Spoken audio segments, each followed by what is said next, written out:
Oh, I know that sound. It's time for the Beer News Report. Hello and welcome to the Beer News Report. Cheers. Today's beer is Event Horizon by Divine Science Brewing. It's pretty good. It's kind of earthy, nice mellow flavor. It's not my favorite, but it's not a bad lager. I recommend you give it a try. So, today's show is going to be about this.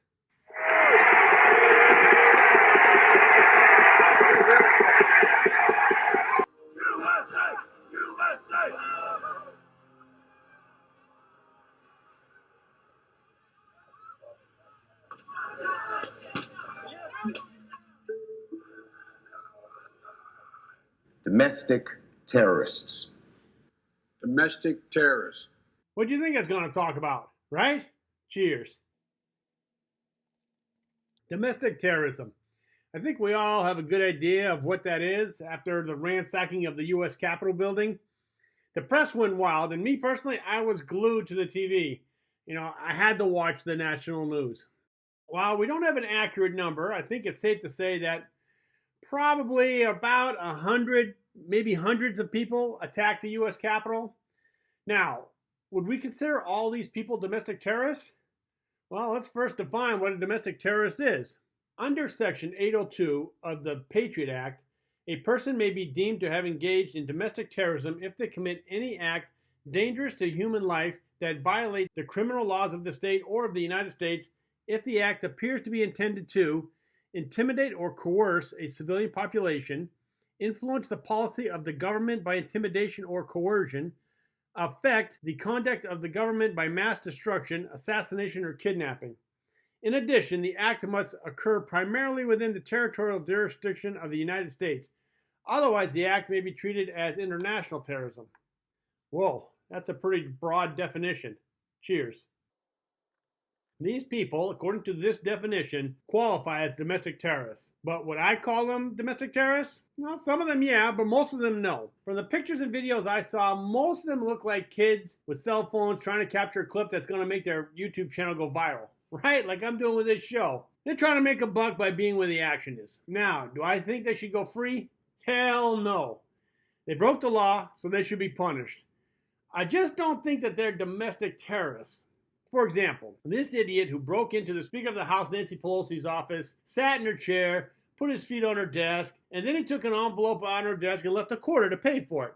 Then when he saw himself on the news, he turned himself into the authorities. Would a domestic terrorist do that? I don't think so. So he knew he screwed up, and now he's taking responsibility. Should he be punished? Yeah, definitely, of course. Think how you would feel if someone broke into your house, goes into your den, sits in your chair, puts his feet up on your desk or table or whatever you have in your den, and then upon leaving, he takes an envelope and leaves a quarter. Would you feel fully compensated by that gesture? No. You'd want to call the cops and want that man arrested. I feel the same exact way. Cheers. All those people who broke into the U.S. Capitol building need to be arrested and tried in court. But why call them domestic terrorists? Okay, this is just my opinion, so take this with a grain of salt. Some of these writers are domestic terrorists, maybe even this guy. But there's so many of them that it's hard to pick out who the actual terrorists are. So what you do instead is you call them all domestic terrorists and you let the courts decide. Now, why would you want to do that? What difference does it make by labeling them domestic terrorists? By calling them domestic terrorists, the FBI, the CIA, the NSA, and any other intelligence organization or paramilitary organization can use the full effect of the Patriot Act. You can go to Congress.com and search for the Patriot Act. It's an acronym meaning uniting and strengthening America by providing appropriate tools required to intercept and obstruct terrorism. If you take out the first letters of each big word, it spells U.S. Patriot. What does this act do? Well, let's have a drink and find out. Cheers. For one thing, it allows a government organization like the FBI to collect bulk metadata, such as phone records. This isn't just limited to only a certain domestic terrorist, but also the people he or she called. Now you see how wide this net can be. You go back to your last year when you were working and you had a coworker named Joe Schmo and you had a beer with him, and it turns out that he was part of this mob that ransacked the Congressional House. Now you're part of that investigation because you're tied to him.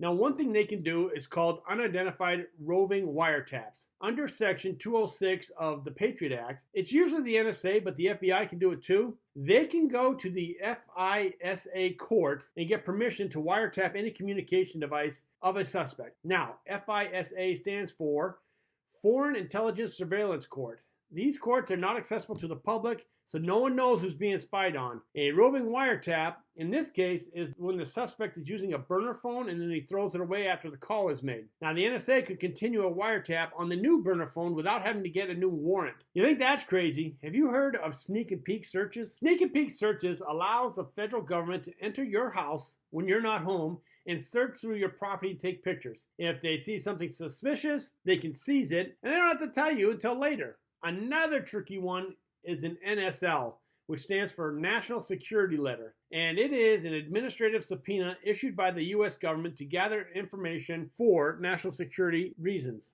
Think about this. The FBI shows up your door, and they're in plain clothes, and they hand you an NSL. Then they go through your information, sort of like transaction records, credit cards, phone records, even your taxes and emails. But they can't read the emails. They can only see who you're emailing. Then when they leave, your neighbor shows up asking, hey, who are those people? Well, inside the NSL comes with a gag order. So you can't say anything or you've committed another crime. Are you good at keeping secrets? Because I have some family members that are worse than Twitter when it comes to keeping secrets. Cheers. Now, if the government wants to play hardball, they can implement Section 806 of the Patriot Act. This allows them to seize your assets. This was kind of tough to understand, so I went to the ACLU website and found a better explanation. Here's what they said. The civil asset forfeiture power of the United States government is awesome. The government can seize and or freeze the assets on the mere assertion that there is probable cause to believe the assets were involved in domestic terrorism. The assets seized before a person is given a hearing or often without notice. Note that it says probable cause, meaning if they just think you're a domestic terrorist, they can do it. So again, that Joe Schmo guy who was your coworker last year and he happened to send you an email or give you a call, well, now you're under consideration. So maybe they do an information check and they see your Facebook page and you feel that the election was rigged and you say, President Trump is still my president. Is this enough for them to see you, to have probable cause of you being a domestic terrorist? Well, I don't know. I've never been in an intelligence organization. I've never been a police cop. So, but, it makes you think it could be possible. Cheers. Finally, there's all this talk about a second civil war coming between the Republicans and the Democrats. I've already prepared a show about this, but I wanted to do this one first. Spoiler alert, I don't think it's going to happen. I want you to think about, if some people wanted to rebel against the Democratic leadership, this would actually play into the hands of an organization like the FBI. Okay, here's a scenario. A group of people have just used social media to coordinate a second civil war, right? They're planning to attack the government and the Democratic voters. Now let me pause for a minute just to show you how crazy this actually is. Would you actually give up your job and risk your family because your candidate didn't get elected president? I wouldn't. I like Joe Biden. I think he's a nice guy. But I'm not going to start a local war over him. Unless you own your own business, most likely you're going to lose your job. Picture this scenario, right? You go to your boss and say, hey, I need some vacation time. And he says, yeah, sure. How much time do you need? He goes, I need about a month. He goes, a month? Where are you going? Well, no worries. I'm just going to be around the neighborhood, shooting up Democrats because they didn't vote for Trump. Starting a second civil war. Now, you really think you're still going to have a job after saying that? Yeah, I don't either. Cheers. Okay, back to the FBI.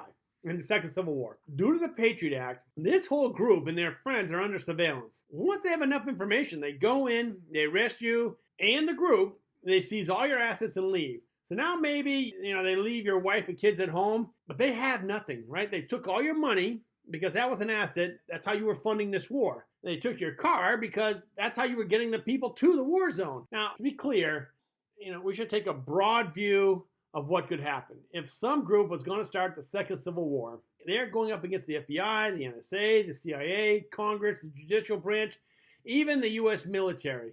They're all going to consider these people as domestic terrorists. So you're not just fighting the Democrats or attacking the Democrats in office. You're taking on the entire intelligence and military organization of the United States. That's a death wish. Cheers. Well, you can see my beer's almost empty. So that means we're at the end of the show. I hope you enjoyed it and learned something new. Please send me some comments or email me at this address. If you liked it, please click that like button. And as always, it's nice to get new subscribers. Until then, keep your beer cold and your interests hot. Cheers.